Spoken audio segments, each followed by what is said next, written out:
오늘 정말 흥미로운 얘기를 해볼까 하는데요. 바로 일본 올리브에 대한 이야기입니다. 이게 단순히 농업 얘기를 넘어서요. 혁신과 끈기에 대한 이야기거든요. 자, 그럼 바로 시작해볼까요? 자, 여러분, 올리브 하면 뭐가 제일 먼저 생각나세요? 그렇죠. 보통은 올리브 오일, 파스타, 이런 요리들을 떠올리잖아요. 그런데 오늘 이야기는 그게 아닙니다. 바로 이겁니다. 니폰 올리브 랩이라고 하는 무려 4년 동안 준비해서 만든 최고급 화장품이에요. 근데 이게 뭘로 만들었냐? 바로 그 귀하디 귀한 일본산 엑스트라 버진 올리브 오일로 만들었다는 거죠. 와, 올리브가 이렇게 변신할 수 있다니 정말 놀랍지 않나요? 이게 그냥 화장품 하나가 아니고요. 일본 올리브 농가들의 어떤 꿈과 야망이 담겨 있는 상징 같은 거예요. 어떻게 농업이 하나의 새로운 산업으로까지 발전할 수 있었는지 그 첫 번째 장을 한번 열어보겠습니다. 그런데 말이죠. 이렇게 화려하게 보이는 성공 뒤에는 정말 혹독한 현실이 숨어 있습니다. 사실 일본에서 올리브를 키운다는 건 이건 매일매일이 전쟁이라고 해도 과언이 아니에요. 그리고 그 전쟁의 가장 큰 적수, 그 중심에는 바로 이 녀석이 있습니다. 올리브 나무좀. 이름은 좀 귀여운데요. 생긴 건 그냥 작은 딱정벌레 같죠. 길이가 한 15mm 정도밖에 안 돼요. 근데 이게 한번 나타나면 최대 4년이나 살면서 올리브 나무를 괴롭히는 아주 지독한 녀석입니다. 이 벌레가 진짜 악랄한 이유가 뭔지 아세요? 바로 눈에 보이지 않는 곳에서 공격한다는 거예요. 어른 벌레도 문제지만 진짜 무서운 건 그 애벌레입니다. 애벌레가 나무 줄기 속으로 교묘하게 파고 들어가서 안에서부터 나무를 야금야금 갉아먹는 거죠. 말 그대로 속부터 썩어 문드러지게 만드는 거예요. 그럼 농부들은 이 보이지 않는 공격을 어떻게 알아챌까요? 유일한 단서가 딱 하나 있습니다.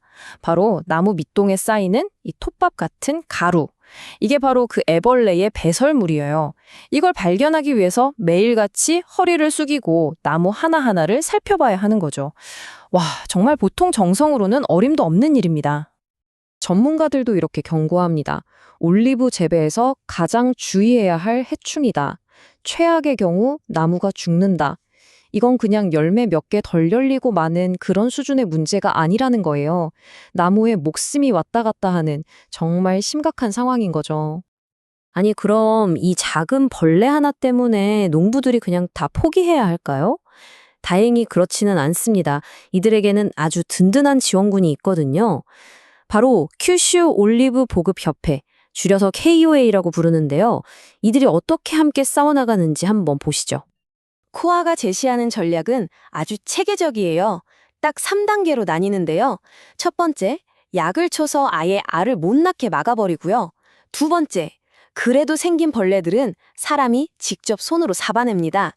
그리고 마지막 세 번째, 벌레가 살기 힘든 깨끗하고 건조한 환경을 만들어서 애초에 접근을 못하게 하는 거죠. 예방부터 직접적인 제거까지 정말 빈틈이 없죠? 자, 이렇게 벌레 문제는 어떻게든 해결해 나가고 있는데 이게 끝이 아닙니다. 일본 올리브 농가들 앞에는 더 근본적이고 어쩌면 더 거대한 산이 버티고 있었어요. 바로 생산성의 문제입니다. 이 그래프를 보시면 그냥 한눈에 딱 들어오죠. 올리브의 본고장 이탈리아에서는 나무 한 그루에서 평균 10kg의 열매가 열리는데 일본은 고작 3kg입니다. 세상에 3배가 넘게 차이가 나는 거예요. 이건 정말 엄청난 격차입니다. 근데 문제가 여기서 끝이 아니에요. 설상가상이라고 하죠. 열매 자체도 적게 열리는데 그 적은 열매에서 기름을 짜내는 비율, 그러니까 추출률마저도 이탈리아는 10%인데 일본은 7%밖에 안 되는 거예요. 이중으로 손해를 보는 거죠. 정말 힘든 상황입니다. 이 어마어마한 차이를 도대체 어떻게 메울 수 있을까요? KOA는 아주 현명한 결정을 내립니다. 적을 알고 나를 알면 백전백승이라고 하잖아요? 해답은 바로 이탈리아에 있었습니다. 이탈리아의 노하우와 자원을 일본으로 그대로 가져오자는 전략을 세운 거죠. 그 전략의 핵심 중 하나가 바로 이 묘목입니다. 그냥 이탈리아 나무라고 다 가져오는 게 아니고요. 일본의 춥고 습한 기후 같은 악조건을 이겨낼 수 있는 아주 특별한 품종들만 쏙쏙 골라서 들여오는 거예요.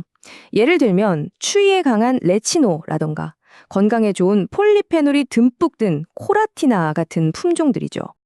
근데 좋은 나무만 심는다고 다 될까요? 아니죠. KOA는 여기서 한 발 더 나아갑니다.